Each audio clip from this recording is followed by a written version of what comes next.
माँ माँ मैंने तो स्कूल में टॉप किया है। हाँ चल छोरी जा अब जल्दी तैयार हो जा। पर क्यों? बार बार पूछना था छोरा वाला के खड़ा है। छोरे वाले देखने आ रहे हैं। हाँ छोरी थारो ब्याह दे हो। पर माँ मेरी बात तो सुनो। माँ मेरी बात तो सुन लेती।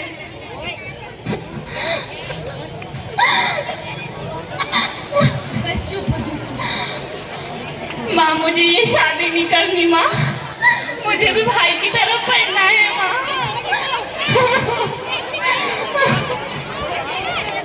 बंद करिए तेरा नाटक बहुत हो गया। तेरा नाटक बहुत हो गया। लाड़ प्यार का नतीजा अच्छा था। इस औलाद को पैदा होते ही मारेगा तो मैं कम का ये दिन तो नहीं देख सकती।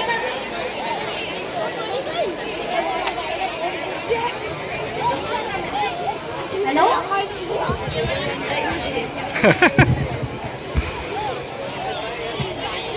हेलो। हाँ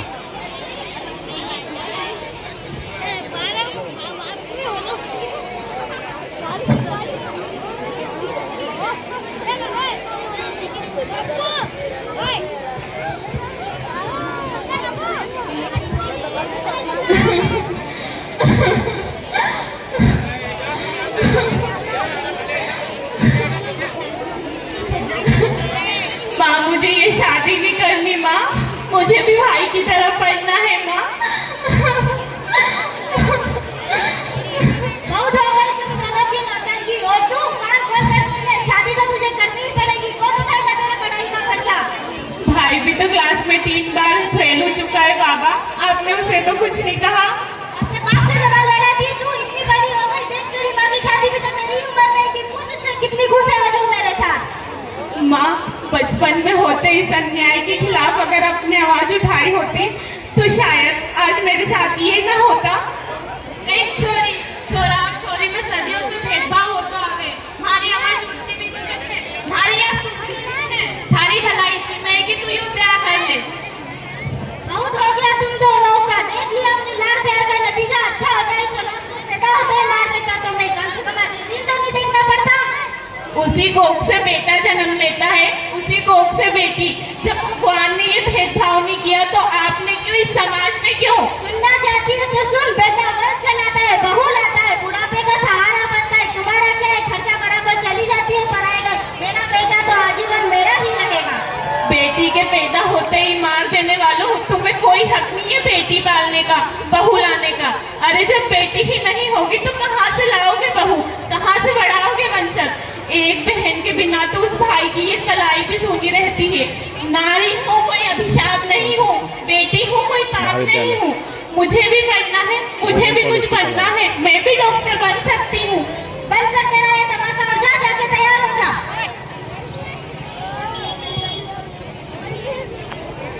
तो ये है गुड़िया की कहानी। गुड़िया जो केवल 12 वर्ष की है, उस उम्र में जिस उम्र में सपने किताबों में बसते हैं और भविष्य आकार लेता है, लेकिन समाज द्वारा बनाई गई रिवाजों के कारण बाल विवाह जैसी कुप्रथा की शिकार होने जा रही है। गुड़िया पढ़ना चाहती है, कुछ बनना चाहती है, अपने सपनों को सच करना चाहती है, लेकिन सवाल यह है क्या समाज की ये जंजीरें उसके सपनों को तोड़ देगी या वह अपने साहस व शिक्षा के बल पर इस कुप्रथा के खिलाफ खड़ी होकर अपने सपने को सच करेगी? तो आइए इस कहानी में आगे हम देखते हैं। इतनी मुश्किल से मैंने नेहा दीदी को घर वालों से छुप कर सब कुछ बताया था। अगर वो टाइम पे ना पहुंची तो? तू तो मेरी माँ है, तू तो मुझे समझ। मैं अभी सिर्फ 12 बरस की हूँ। हाँ तो छोरिया बरस से नहीं, मिनटों से कैसे बड़ी होवे है। थारे बाबा ने तुम्हारे इसी उम्र में क्या लाए थे? बहुत हो गया तुम दोनों का। तेरी माँ की शादी में तो तेरी उम्र नहीं थी। खुद उससे कितनी खुश है। बंद कर अपनी आवाज। तेरी माँ की पल्लू की तरह अपनी आवाज को बंद कर और जा जाके शादी के लिए तैयार हो जा। खम्बा घनीसा, खम्बा घनीसा, खम्बा घनीसा। आइए पधारिए, राजिए। राम सिंह सारी तैयारियां हो चुकी है। अब गुड़िया को मंडप में लाने की तैयारी करो। माँ मुझे ये शादी नहीं करनी माँ। राम सिंह तुम्हारी बेटी क्या कह रही है? आप चिंता मत कीजिए, मैं उसे अभी लेकर आता हूँ। चल। नहीं मुझे नहीं जाना, नहीं मुझे नहीं जाना। को घबराओ मत इंग्लैंड। आप ये शादी नहीं करवा सकते, गुड़िया भी बालिग नहीं हुई है, सिर्फ 12 वर्ष की है वो भी। गुड़िया सयानी तो हो चुकी है ना, अब वो खुद चाहे तो भी यहाँ नहीं रह सकती। गुड़िया का घर है वो यही रहेगी। अजीब है ना, शादी होते ही एक लड़की पराई हो जाती है, और जिस घर के लिए वो पराई होती है वो घर कभी उसे अपना बना ही नहीं पाता। देखो, आप हमारे परिवार के मसलों में दखल दे रही हो तो क्या गलत कह रही हूँ। गुड़िया पढ़ना चाहती है, कुछ बनना चाहती है। जब बच्चियाँ पढ़ेगी, आगे बढ़ेगी, तभी समाज, परिवार और ये देश मजबूत बनेगा। हे मारा राम है छोरी तुम्हारी सुनती कोड़ी, तो थारा हाथ जोड़ो भगवान के लिए, तू यो ब्याह कर ले इन मैडम की बातों में ना। कमाल की बात है ना, जिस माँ बाप ने अपनी गुड़िया को पाल पोस कर इतना बड़ा किया, दुनिया उसे कितनी आसानी से अपना खिलौना समझ बैठती है। छोरियाँ सिर्फ रसोई में अच्छी लगती है, और तुम्हारी जैसे सोच रखने वालों को इस समाज में रहने का कोई अधिकार नहीं। ए छोरी, 4 किताब पढ़ के हमें कानून न सिखा, अपने माथे पर ना बैठ, समझी।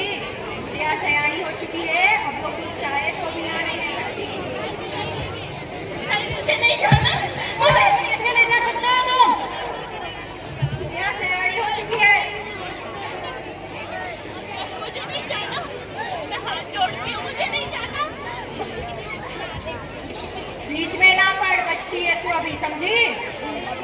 ये जानते हुए भी कि वो एक बच्ची है, उसको जबरदस्ती ब्याह करके अपने साथ ले जाना चाहते हो? नहीं, मुझे नहीं रुको, नहीं ले जा सकते तुम। ये रहे हाथ जोड़ने, उठाइए। बाप रे,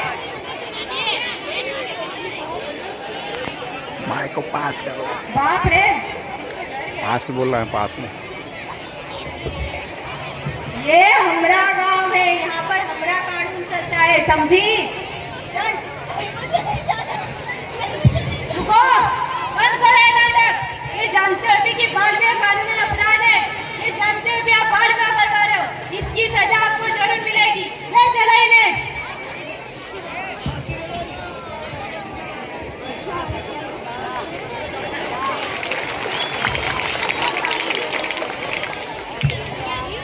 मैंने तुम्हें कहा था ना, तुम्हें कुछ नहीं होगा।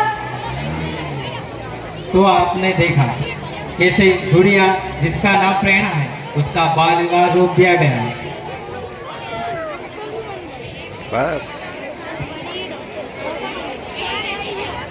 तो आपने देखा गुड़िया, जिसका नाम प्रेरणा है, उसका बाल विवाह रोक दिया गया है। वह खुशकिस्मत थी जो इस कुप्रथा के शिकार होने से बच गई। बाल विवाह कोई परंपरा नहीं है, यह एक अपराध है, सपना तोड़ने का, अपनी जिंदगी को छीन लेने का अपराध है। लेकिन अरे बस कर भाई। अपराध है, अगर आज हम चुप रहे तो कल हर गुड़िया की आंखों से बचपन यूं ही गिरता रहेगा। अब वक्त आ गया है, हम साफ रहे, नहीं चाहिए बाल विवाह, चाहिए तो सिर्फ शिक्षा, वही शिक्षा जिसे पाने के लिए गुड़िया ने कई संघर्ष किए। तो इसी संघर्ष से गुड़िया आज आपके सामने डॉक्टर प्रेरणा के रूप में खड़ी है। कुप्रथा ने बेटियों को बंधन दिया, शिक्षा ने उन्हें पंख दिए। आज की बेटी प्रश्न भी करती है, वो परिवर्तन भी लाती है, और वही परिवर्तन की प्रस्तुत है, परिवर्तन की वही धुन, नारी शक्ति।